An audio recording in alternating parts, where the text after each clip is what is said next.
Be me, 34. Never thought I'd be the woman panicking about being single. I've always had options, always been told I'm intimidating in a good way, always knew what I wanted. Tonight, though, Marcus ended things.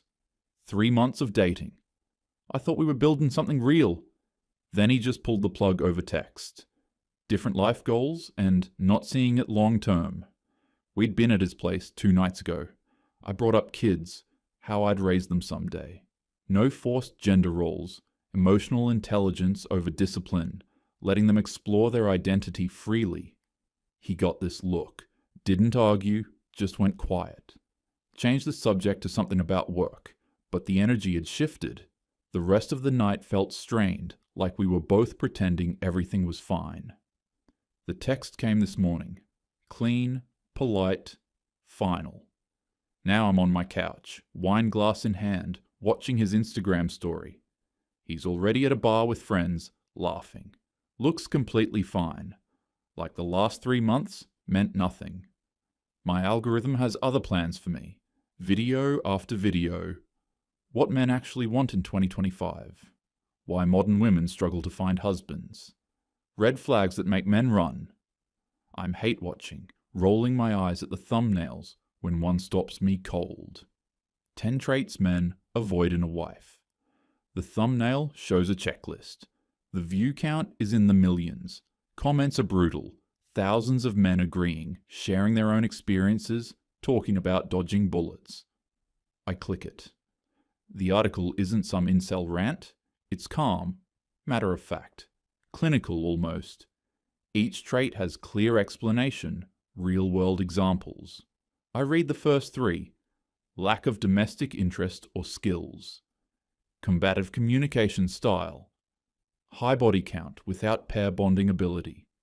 My chest tightens. I close the tab, drain my wine glass, tell myself it's garbage. Manosphere bullshit designed to make women feel bad about having standards. But I can't shake it.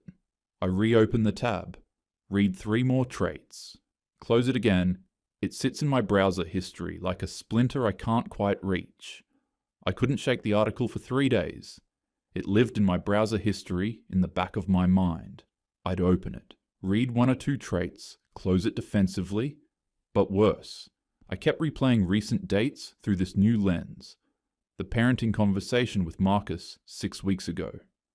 We were at brunch, this place in Logan Square he liked. Bottomless mimosas, good vibes. He asked about kids, if I wanted them someday. I launched into my philosophy. No forced gender norms, gentle parenting, emotional validation over punishment. I'd never be one of those moms who breaks a kid's spirit with arbitrary rules, I said, thinking he'd appreciate how thoughtful I was about it. He asked what I'd do if a kid was hitting other kids at daycare. I'd explore why they felt the need to hit, address the root emotion. Kids act out when they're not heard. But what's the immediate consequence? He pressed. I got defensive. Consequences are just power trips. Kids need understanding, not punishment. That's how you raise emotionally intelligent humans. He nodded slowly, took a long sip of his mimosa, changed the subject. 2 brunches later, I noticed he'd stopped asking about the future entirely. Stopped mentioning his sister's kids, stopped talking about the neighborhood he wanted to settle down in someday. Then there was Ryan, 4 months ago. 3rd date, wine bar in West Loop. Conversation got flirty, turned to past relationships. He mentioned he'd had 3 serious girlfriends, 1 in college, 2 after. Asked about my longest relationship. 2 years, I said, back in my mid-20s. He seemed impressed I'd been independent so long. Then conversation drifted to hookup culture, dating apps, the modern landscape. I laughed, said I'd had my fun in my 20s, and didn't believe in retroactive jealousy. That secure men don't care about numbers. He asked what mine was. Does it matter? I deflected, smiling. Just curious. Probably 20s, maybe more. I didn't keep count because it wasn't meaningful. Just exploration, you know? Figuring out what I wanted. His face did this thing. Not judgment exactly, but recalculation. Like watching someone do mental math and not liking the result. He looked down at his wine glass, swirled it, took a long drink. The energy shifted. He was polite the rest of the night, but distant.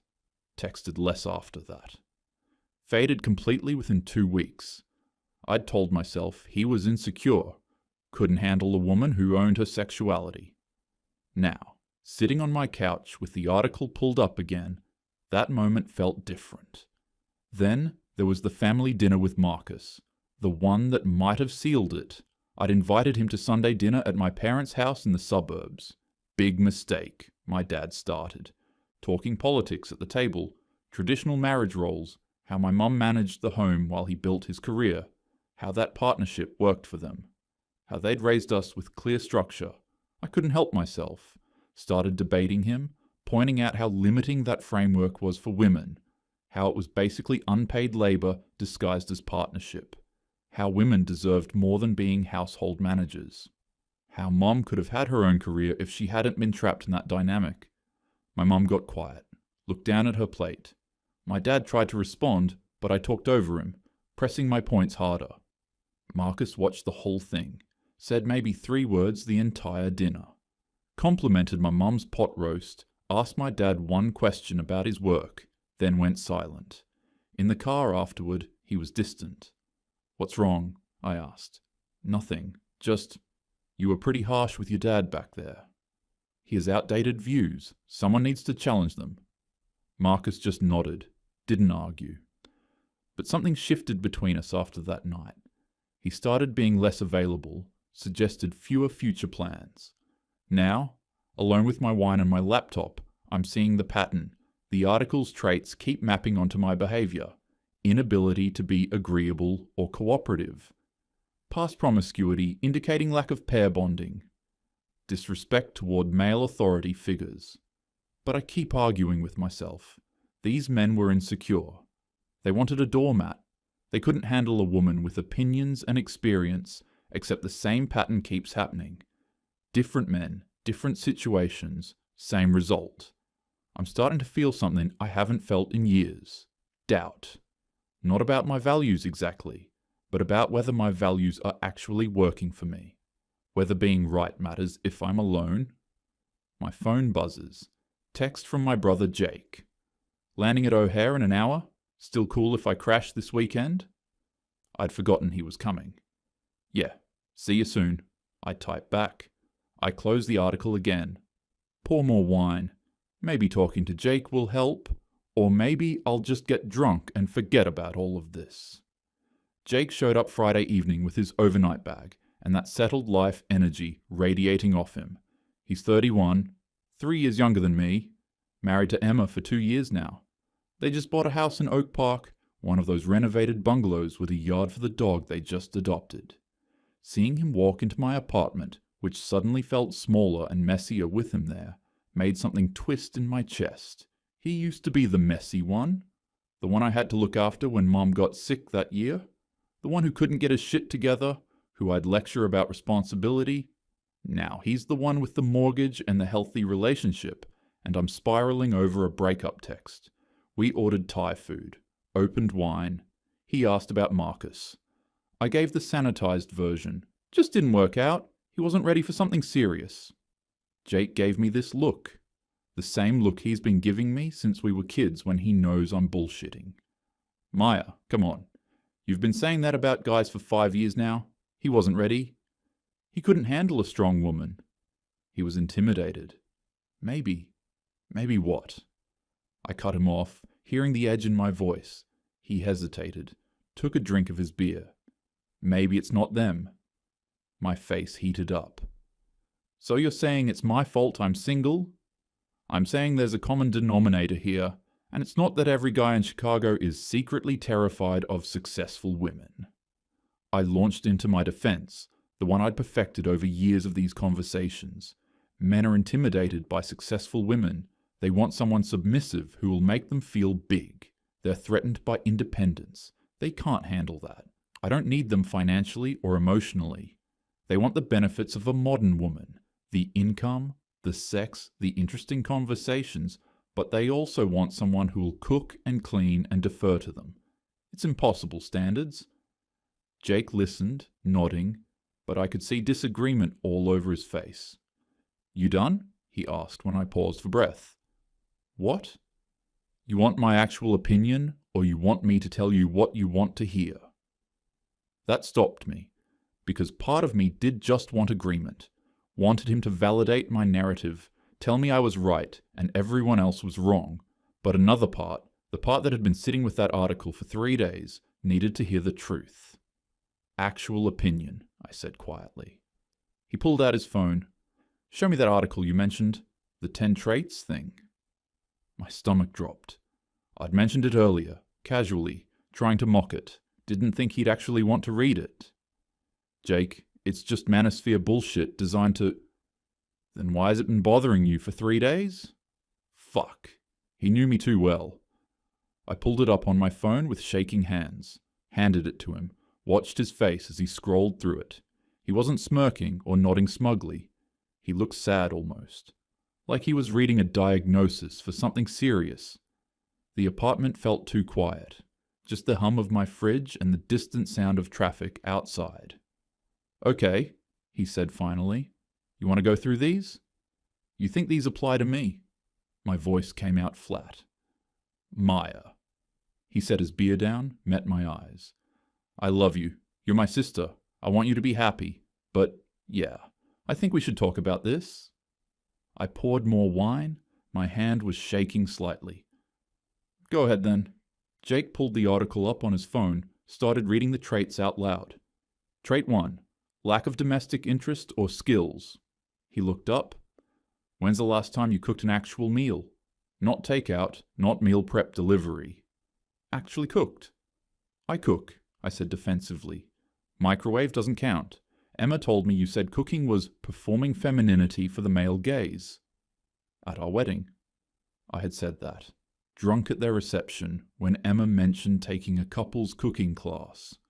I'd laughed, said I wasn't going to play housewife just to validate someone's fantasy. "I have a career, Jake. I don't have time to..." "It's not about time. It's about whether you'd even want to. Like, if you had a family, would you make dinner? Would you care about creating a home? Or is that all beneath you?" I wanted to argue, but the Marcus brunch flashed back. How I'd scoffed when he mentioned his mom's Sunday dinners, said I didn't see myself playing housewife. Trait 2. Combative communication style. Jake didn't wait for me to respond. "You argue about everything. You can't just let things go. Remember when Marcus came for dinner? Dad was being sexist. Dad was talking about his own marriage. You made it a debate. Talked over him for 40 minutes. Marcus watched you steamroll Dad, and you know what he was thinking? That's how she'll treat me when we disagree." That landed hard. I'd seen Marcus get quiet after that dinner. I'd told myself he was just tired. Trait 3. High body count or casual dating history. Jake looked uncomfortable. "I don't want details, but you've talked openly about your 20s, about not being tied down. You've told guys you don't think numbers matter, right?" "Because they don't. That's just insecurity, Maya." He cut me off gently. "You can believe that, but most men who want wives, they do care. You can call it insecurity or whatever, but it's reality. And when you tell them numbers don't matter, what they hear is, I don't pair bond the same way anymore." Ryan's face flashed back. That recalculation moment. How the conversation never recovered after that. Trait 4. Career obsession over family willingness. "I have a good job," I said. "That's bad now?" "It's not the job, it's the attitude. You've said multiple times you'd never sacrifice your career for a relationship, that you're building your brand. Guys hear that and think there's no room for them in your life, that if it came down to choosing, you'd choose work every time." Trait 5. Inability to be agreeable or cooperative. Jake's voice was getting softer, which somehow made it worse. There's a difference between being a doormat and constantly needing to be right. You turn everything into a debate. Every small thing becomes a battle. Emma and I disagree all the time, but she picks her battles. There's no battle you won't fight. So I should just be agreeable and weak? There's a middle ground. That's what I'm trying to tell you. Trait 6. Masculine energy, competitive nature. You compete with the guys you date, need to out-earn them, out-argue them, prove you're smarter. There's no softness, no vulnerability, no room for them to feel needed. So I should pretend to be helpless? No. But Emma's not helpless. She's just feminine. She lets me lead sometimes. She doesn't need to dominate every single interaction. There's a balance. Trait 7. Poor relationship with father or male authority figures. This one hit different. I have a fine relationship with Dad, I said, but it sounded weak, even to me. You openly disrespect him, mock his opinions. You rolled your eyes through his entire toast at my wedding. Guys see that and think about their own fathers. They think about how you'll treat them in 20 years. If you can't respect your own dad, why would they think you'd respect them? Trait 8. Social media oversharing or man-bashing. Jake pulled up my Instagram, showed me my own feed, posts from the last 6 months, rants about toxic masculinity, memes about weaponized incompetence. That viral tweet I'd shared, if he wanted to, he would. Posts about my standards, about not settling, about how I'm the prize. Every guy you date can see this. They see you painting men as the enemy. Why would they sign up to be your husband when you're broadcasting that you don't even like men? Trait 9. Unrealistic standards while bringing equivalent value. What's that supposed to mean? But I knew exactly what it meant. You want a guy who's 6 feet plus, makes 6 figures, is emotionally available, is a feminist ally, wants kids but will do equal parenting, supports your career. Maya, what are you bringing that's equivalent? You don't cook, you're not agreeable, you don't want to compromise, you've made it clear family comes second to work. You criticize traditional gender roles but want traditional male provider qualities. You can't have it both ways. So I'm not good enough. That's what you're saying. I'm saying the math doesn't work. High-value men want high-value wives. What are you offering them except a list of demands and a history of failed relationships? Trait 10. Lack of accountability or victim mentality. Jake set his phone down, looked at me directly. This whole conversation, you've argued every single point. Blamed men, blamed society, blamed insecurity. When do you look at yourself? The room went silent, except for the hum of my refrigerator. I was gripping my wine glass so hard I thought it might shatter. You're saying I'm the problem. I'm saying you might have some blind spots, big ones, and if you don't address them, you're going to be 40 and single and still blaming everyone else? Still wondering why it's not working? He stood up, walked to the window, looked out at the Chicago skyline. I want you to be happy, Maya. But you're not going to find happiness if you can't be honest with yourself. I couldn't speak, couldn't argue. Every defense I'd built over the years felt paper thin. Jake turned back to me. I'm going to bed.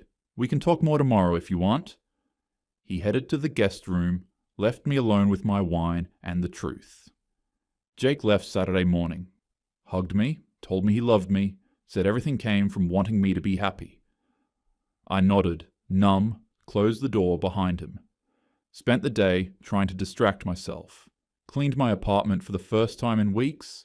Actually cleaned, not just surface tidying. Went to the gym, pushed through an angry workout on the elliptical while watching other women with wedding rings. Ran errands I didn't need to run. But by evening, I was back on my couch with the article pulled up on my laptop. The sky outside was turning that deep purple orange. The city lights starting to flicker on. My apartment felt too quiet. I went through the 10 traits honestly this time. No defending, no rationalizing. Just checking boxes in my head. Lack of domestic interest? Check. Couldn't remember the last real meal I'd cooked for someone? My kitchen was pristine because I never used it. Combative communication? Check. Even my friends had started avoiding certain topics with me. I'd noticed them exchanging glances when I got going on something. High body count? Check. I'd stopped counting after 25, and that was 5 years ago. How many since then? 10 more? 15? Career over family? Check. I'd cancelled dates for work events that weren't even mandatory. Had turned down a second date because it conflicted with a networking happy hour. Inability to be agreeable? Check. Jake was right. Everything was a battle, even things that didn't matter. Last week I'd argued with a barista about almond milk. Masculine energy? Check. I'd been told I was intimidating and took it as a compliment. Never once thought maybe that was a problem. Never once tried to be softer. Poor relationship with father? Check. I'd spent the last decade criticizing everything he represented instead of trying to understand him. Couldn't remember the last time I'd called him just to talk. Social media man-bashing? Check. My Instagram was basically evidence in a case against me. A highlight reel of why no man should date me. Unrealistic standards without equivalent value? Check. I wanted everything while offering what exactly? What was I bringing to the table besides demands and baggage? Lack of accountability? Check. Every failed relationship had been someone else's fault, never mine. I was always the victim, never the problem. 8 out of 10. Maybe 9. Maybe all 10 if I was really honest. I sat there as the sun set completely, my apartment getting dark, the laptop screen the only light. 34 years old. I'd spent a decade building a career, building an identity, building this version of myself that was supposed to be empowered and independent. And I was alone. Not alone like choosing to be single, alone. Alone like no one's choosing me, alone. The panic hit different this time. Not about being single, about time running out. Emma was 8 weeks pregnant. She told us at dinner, glowing, hand on her still flat belly. Jake's hand covering hers, that look between them. The way they moved together like they shared the same rhythm. My friends' kids were starting kindergarten, posting first day of school photos while I was still navigating situationships and 3-month relationships that went nowhere. I opened Instagram, looked at my recent posts with fresh eyes. That rant about men being intimidated by success. That meme about the bar being in hell. That share about emotional labor and weaponized incompetence. That post about how I wasn't going to lower my standards for anyone. My finger hovered over the delete button. But then I thought, if I delete these, if I change everything, am I admitting I was wrong? Am I betraying myself? Isn't that what they want? For women to shrink themselves, make themselves smaller and more palatable? But if I don't change, where does this go? More Marcuses who fade after 3 months? More Ryans whose attraction dies the moment they know my history? More years of telling myself it's them, not me, while the calendar keeps moving and my options keep shrinking and my eggs keep aging. I closed Instagram, opened my text thread with Jake, started typing, "You were right," deleted it, typed, "I don't know how to fix this," deleted it, typed, "Was I always like this, or did I become this?" Stared at it for a full minute, sent it. 3 dots appeared immediately. Then, "Call me tomorrow, we'll figure it out, love you." I put my phone down, looked around my apartment. The feminist quote prints on the walls. Nevertheless, she persisted. "The future is female. Well-behaved women seldom make history." The takeout containers from the last week lined up on my counter. The silence that used to feel peaceful, but now just felt empty. I didn't know if I wanted to change because I actually believed I should, or just because I was scared of being alone forever. Didn't know if fixing myself meant betraying my values or finally being honest about what they'd cost me. All I knew was that the article was right. Jake was right. And sitting here in the dark, about to turn 35, watching everyone around me build families while I built arguments about why I was better off alone, I finally had to admit it. The common denominator was me. I was the reason my relationships failed. I was the reason men pulled away. I was the reason I was sitting here alone on a Saturday night, drunk on wine and regret, counting traits like wounds. 8 out of 10. Maybe all 10 if I was really honest. I closed my laptop. The room went dark except for the city lights through my window. Tomorrow, I'd call Jake. Maybe start figuring out what came next. But tonight, I just sat with it. The truth, the panic, the realization that I'd spent years building a version of myself that no one actually wanted to build a life with. And the terrifying question underneath it all, was it too late to become someone different? Or was this just who I was now?